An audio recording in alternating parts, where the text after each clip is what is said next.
Donald Trump chaleureusement applaudit à la Knesset, le Parlement israélien, en marge donc de cet accord de paix qui tient au moment où on se parle entre le Hamas et Israël. C'est un des sujets de notre chronique américaine avec Valérie Baudouin et Raphaël Jacob. Bon début de semaine à vous deux. Bonjour. Et il reçoit des fleurs, M. Trump, n'est-ce pas, Valérie? Oui, absolument. Il reçoit des fleurs au sein de son parti, à l'international. Bon, bien sûr, on a vu l'accueil en Israël, mais on a vu aussi avec les différents partenaires, le Canada, entre autres, plusieurs pays qui sont très heureux de ce cessez-le-feu, mais aussi, je vais dire, d'adversaires politiques. Il y en a plusieurs. Par exemple, Chuck Schumer, qui est leader de la minorité pour les démocrates au Sénat. Un certain Bill Clinton, ancien, donc bien sûr, président démocrate, et même Joe Biden, qui a félicité l'administration, mais en disant, bien sûr, qu'il y avait, eux, avec l'administration précédente, l'administration Biden, mis certaines bases en raison de l'attaque du 7 octobre, à vouloir essayer de faire libérer ses otages, etc., etc., mais quand même en soulignant et en nommant Trump dans ce communiqué. Alors, c'est pour dire que même si on a des divisions au sein des différents partis politiques, des différents courants politiques, il y a quand même eu à peu près tout le monde qui s'est mis d'accord en disant que c'était quand même une réussite qui méritait d'être soulignée, ce cessez-le-feu qui a été signé. C'est peut-être la première fois, Raphaël, que M. Trump est si rassembleur que ça. Est-ce que c'est le début d'un temps nouveau aux États-Unis? Non. En un mot, je suis d'accord. Sur les questions de politique intérieure, il n'y a absolument rien qui a changé, évidemment, depuis les derniers jours, les dernières semaines. En fait, le pays est plus divisé que jamais à l'interne, non? Exact. Et encore une fois, ça revient à ce dont on se parlait la semaine dernière, le contraste absolument inouï entre ce qu'il est en train de faire à l'international, c'est-à-dire bâtir des ponts, et ce qui se passe à l'intérieur du pays, c'est-à-dire les faire sauter. Une fois que ceci dit, d'un point de vue non partisan, s'il y a quelque chose qui est franchement divertissant depuis les 48-72 dernières heures, c'est de voir la couverture médiatique aux États-Unis, parce que les médias souvent sont tellement partisans, surtout du côté américain. Vous regardez par exemple des réseaux comme CNN et MSNBC, de voir certains intervenants. Écoutez, on voit pratiquement les muscles maxillaires se tendre, tellement c'est difficile de sortir les mots. Oui, on doit donner le crédit à Donald Trump. Ça a l'air physiquement douloureux. Ça rappelle en fait l'épisode qu'on avait eu en 2011 lorsque le président Obama avait mis le grappin sur Osama Ben Laden. Et là, au réseau Fox News, c'était la même chose de l'autre côté et que c'était difficile de lui donner le crédit, mais on n'avait comme pas le choix de le faire. Donc, d'un point de vue international, oui, encore une fois, c'est majeur. Il y a des accolades. Est-ce que ça change la dynamique intérieure de façon appréciable? La réponse est non. Mais il faut rendre à César ce qui est remis à César. Évidemment, ce plan de paix, il est fragile au moment où on se parle, mais on espère tous que ça va fonctionner. M. Trump va pouvoir, si ça fonctionne, récolter le crédit pour ça, en effet. C'est très rapidement, parce qu'on parle du crédit. Il y a une chose sur laquelle on ne lui donne pas de crédit présentement. On le prend pour acquis, là, mais le contraste avec son prédécesseur là-dessus est assez remarquable, merci. Sa forme physique. Écoutez, le type va avoir 80 ans en juin prochain, sauf erreur. Il a fait le voyage Israël-Égypte en 24 heures, de retour aux États-Unis, et il tient des événements publics multiples. Ouais. Il y a quand même quelque chose là-dedans qui est ahurissant, là. C'est impressionnant. C'est très, je sais pas, mais il boit du Diet Coke, c'est ça? Je sais pas si c'est là-dedans la recette magique. Le secret ou quelque chose d'autre, mais c'est extrêmement impressionnant, en effet, puis vous faites bien de le souligner. Je vous avoue, Valérie, que je suis un sceptique un peu confondu sur la paralysie de l'État aux États-Unis. OK? Ça fait longtemps, ça fait 14 jours que ça dure. Moi, je pensais que ça allait se régler comme les autres fois relativement rapidement, mais là, ça pourrait durer encore plus longtemps. Oui, parce qu'on est toujours à minuit moins une. Hein. Je me souviens dans d'autres chroniques passées, parce qu'on joue toujours dans ce film-là. Hein, à la toute dernière minute, est-ce qu'on va réussir à s'entendre ou non? Et là, on a su très rapidement, il y a 2 semaines, qu'on n'allait pas s'entendre à moins d'un petit miracle. Et ça va prendre peut-être aussi un petit miracle pour réussir à s'entendre cette fois-ci. Il y a un vote au Sénat qui est prévu aujourd'hui pour sortir de cette impasse. Mais selon ce qu'on sait, selon ce qui transparaît, c'est qu'il n'y a pas de mouvement, il n'y a pas de négociation très claire. Alors, on n'a pas fait un pas vers l'avant. Au contraire, je dirais que les attaques de part et d'autre vont se poursuivre. Donc, 14 jours de paralysie.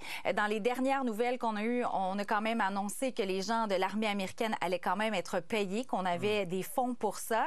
Mais aussi, à l'inverse, on a décidé de faire plusieurs mises à pied, comme c'était menacé, comme on avait menacé dans le camp Trump de le faire. On veut se débarrasser de certains fonctionnaires, on dirait même de certaines agences.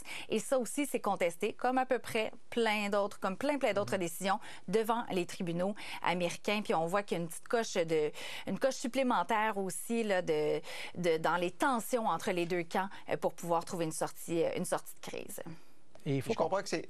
Allez-y, Raphaël. Non, je vais simplement mentionner, il faut comprendre pourquoi c'est si difficile d'arriver non seulement à un terrain d'entente, mais même à un terrain de négociation. Parce que, comme Valérie vient de mentionner, on ne parle même pas de façon sérieuse des deux côtés. M. Jeffries, le leader démocrate en Chambre, se faisait poser la question au réseau CNN il y a à peu près 1 heure de cela. Et il disait, écoutez, je pourrais bien dialoguer avec mes homologues républicains au niveau du Congrès, mais je sais très bien qu'ils n'ont pas l'autorisation de la Maison-Blanche de Donald Trump de commencer à négocier. Parce que d'un point de vue politique, ce que la Maison-Blanche dit, c'est qu'on n'a pas d'incitatif à commencer à tendre des perches aux démocrates. Et largement, les démocrates se disent la même chose de leur côté. Donc, pourquoi est-ce que c'est si difficile de même négocier? Parce que très largement, dans les deux partis politiques, la polarisation s'observe au niveau des bases, c'est-à-dire qu'on craint que si on est le premier parti, justement, à tendre une perche, à faire des concessions, que notre base ne nous le pardonnera pas. Donc, c'est pas un hasard si plus le temps avance, plus la polarisation augmente aux États-Unis, plus on a des fermetures, des shutdowns de la sorte, et plus ils sont longs. En 2018-2019, ça avait été 35 jours, le record le plus important, en fait, le record de tous les temps en termes de longueur. Et plusieurs le disent depuis la dernière semaine, c'est très, très possible que celui-ci le batte, qu'on dépasse le 35 jours. On est rendu à quoi? 8 présentement. Et encore une fois, aucune fin en vue présentement. Puis Valérie, pouvez-vous nous donner un exemple pour qu'on comprenne? Je comprends que c'est complexe, là, puis je comprends qu'il y a plusieurs aspects budgétaires qui sont abordés, puis on n'est pas capable d'adopter le budget d'une certaine façon, mais c'est un litige porte sur quoi, par exemple? Sur quoi ils ne sont pas capables de s'entendre? Vraiment la question de la santé, parce qu'on s'était entendu pour un budget jusqu'à une date X, et là, on veut prolonger, je vais mettre ça dans des termes simples, ce budget-là, pour s'en aller dans des questions de fonds, s'en aller vraiment avec différentes, par exemple, des programmes qu'on veut financer ou couper et tout ça. Mais les démocrates disent, mais écoutez, au niveau d'Obamacare, on se souvient, l'équivalent un peu d'une assurance santé passée par Barack Obama, bon, bien, il y a des choses qui viennent, il y a une expiration de certains détails. Alors, ça va coûter beaucoup plus cher pour des familles d'avoir accès à des soins de santé. On veut aussi ce qui a été coupé dans Medicare et Medicaid dans les derniers budgets de Trump, de pouvoir avoir aussi de l'investissement à ce niveau-là. Alors, au niveau de la question de l'accessibilité à la santé, aux assurances, c'est vraiment au cœur de tout ça. Les républicains disent, les démocrates nous tiennent en otage. On devrait au contraire voter pour avoir un budget qui est prolongé et par la suite voter pour différentes mesures. Mais il y a des gens, des alliés improbables comme Marjorie Taylor Greene, qui est normalement une alliée de Donald Trump et du Parti républicain, qui est très, très à droite du parti, qui a fait différentes sorties depuis la semaine dernière en disant, mais là-dessus, les démocrates ils ont raison. Le problème est le leadership républicain et c'est pas normal de s'endetter, de ne pas être capable de payer des soins de santé aux États-Unis. Alors, il faut trouver une sortie à cette crise. Donc, c'est un allié, je le disais, je le répète, très, très improbable dans cette bataille.